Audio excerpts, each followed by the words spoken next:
2023-2024 season is officially done and wraps up with the Celtics closing it out 106-88 yesterday to win their 18th NBA title, which broke the tie between them and the Lakers. Now they are the most successful franchise in NBA history from that standpoint. And honestly, credit to the Celtics. Obviously, most of America, including myself, trying our hardest to pull for the Mavericks, but with the way it went, not at all. It's fine though, you know what I'm saying? Jaylen Brown and Jayson Tatum get their first as a duo, and Jaylen Brown comes away with the Finals MVP, despite Jayson Tatum doing everything in his power to steal that Finals MVP from him. I mean, 31, 8, and 11 is pretty good for a closeout game. But overall, Jaylen Brown not only had the more efficient series, but he also spurred their team defense by legitimately holding down the fort against every single player, especially with what he did last night on Luka Doncic. I mean, again, a player like him, he's going to get his. But when it came to other role players and Kyrie Irving, for the most part in this series, they were well contained, and it all started with him and his intensity. I mean, some of the blocks he got out there, the just shots that he contested all over, really helped them to get the job done. Derek White gets his first. Jrue Holiday becomes the first in NBA history to win a title within their first year on a new team, and he's done it twice in this decade alone.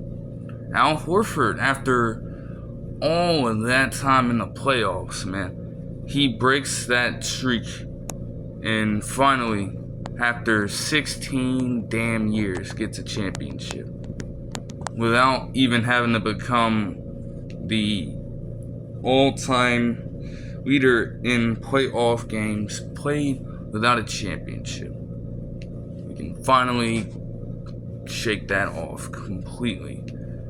You know, they had a whole, slideshow for all the role players holding up the damn thing too, but obviously, are we really worried about that? Not necessarily. Porzingis only played a little bit because, again, you knew they were going to try to pull out all the stops. They lied about minutes restrictions, though. He only played 16, but they had to get him out there, at least in Mazzulla's eyes. And honestly, credit to Mazzulla becoming the youngest coach since Bill Russell, ironically enough, in 1969 to win a championship. You can't write that kind of stuff up in a script, He had a great series in terms of coaching adjustments and all those things.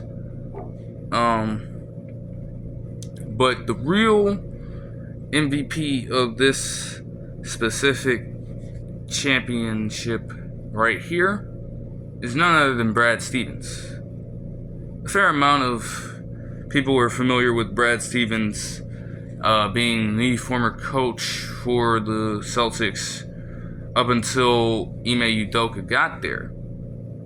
But after that, he's taken on a role of, vice president of basketball operations in the front office. And the amount of moves that he's created since then, it made them a force to be reckoned with. I mean, literally, within the first season of him moving into the front office to take up the executive role, he goes out and facilitates enough moves to get them to the NBA championship in 2022. Now, they didn't come away with a win then, but you could tell with the moves that he did make, they were going to be primed for a while. And you go out and you get your hands on Jrue Holiday, swing a trade for Derek White, pick up Kristaps Porzingis, and you make your team even stronger. For any other person who coached the team like that for such a while, and granted, he may not have necessarily had success in terms of getting any rings, but he was a fairly successful coach during his tenure. Another individual in that position would have probably let their ego completely take over their mindset and effort that they would put into their job and just completely screw up everything. But Brad Stevens just took it on the chin, and he decided to just build from the ground up. You know, a lot of the role players changed, but his whole idea was to build around guys like Brown, like Tatum, and like Horford. Yet another stint in Boston for him. But they wanted to build around that trio. And he just made it seem like every other offseason, and even during free agency, just making the right moves at the right time whenever he felt it was necessary. And then being on one accord with the rest of the crew, including Missoula, to where, they now reap the rewards of success. So you have to respect that. Now, the East is still pretty easy. We can't act like they didn't, you know. You can say that they got a little lucky. Every team needs a little luck. But, you know, injuries are a part of the game. It did so happen that most of the teams that they faced had injured players in some capacity, and even the teams they didn't face, you know, teams like the Bucks. I mean, obviously, injuries just completely ruin their chances. They can only play the teams in front of them. They should not have to be penalized for a different player on a different team suffering an injury that they literally have no control over at all. They've still got to go out and handle their business, and they frankly did that in a dominant fashion. Like, you've got to at least respect that fact. But of course, there are going to be people who say that. It is. Credit to the Mavericks as well. I mean, they just, man, like outside of Game 4, they just, as a team, they could not match the Celtics. They couldn't. They could not guard the three-point line at all. Like, the Celtics, they've been a great team, but their whole mantra has been to live and die by the three. And in multiple games this series, they just completely obliterated the Mavericks from the three-point line. And the Mavericks could not match at all on the offensive side of the ball. They don't even shoot that many threes in the playoffs anyways. But they just chucked them up. Nobody could hit a thing during the first two games. Free throws killed them. They, you know, like, they were definitely in blowout scenarios pretty much every game. But there were a couple, like Game 3, for example, that did come down to the wire after a 22-2 run, which is great. But you couldn't stop them at all before and after that run.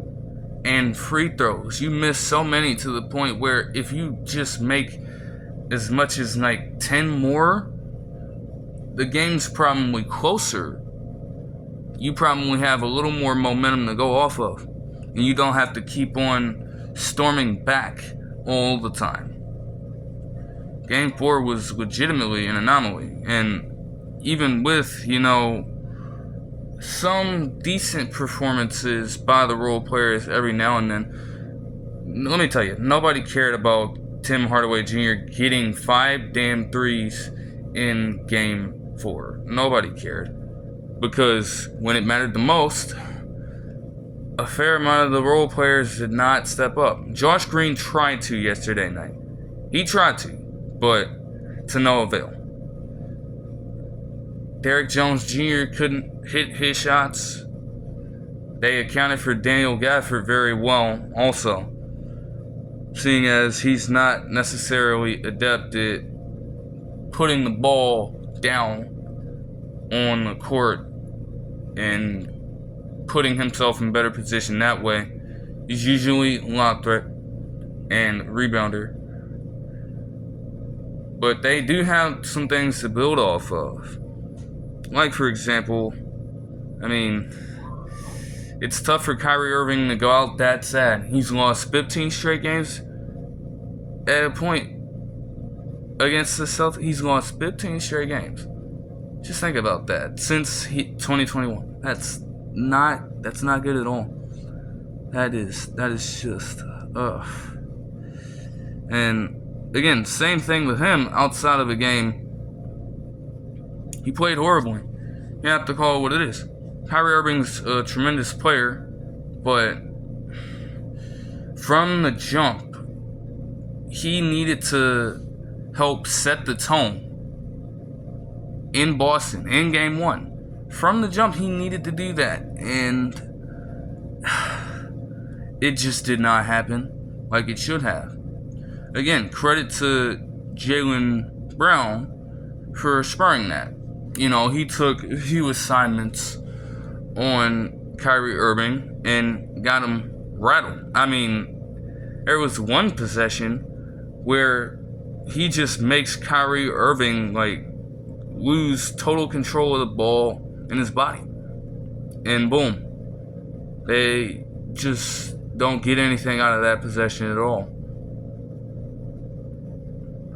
Luka Doncic is obviously a great player, and he's young at all.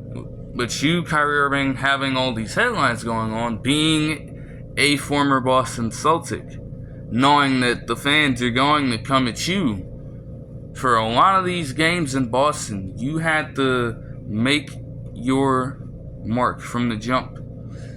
Nothing could land at all. And in Luka Doncic's case, he should be pretty, I won't say content, but it is great to see him make finals appearance at this point. There is definitely something to be taken away from this. Namely, the defense, or lack thereof for him. All of the main attractions for these championship teams over the past, probably not even over the past, I guess the Celtics of the past, that dynasty in the late 50s and 60s, they were the epitome of team basketball. But what I'll say is, in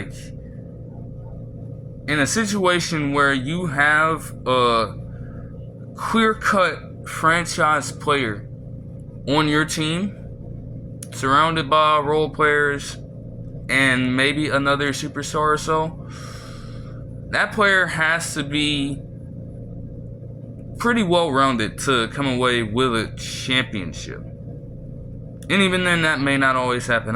Look at a player like LeBron James.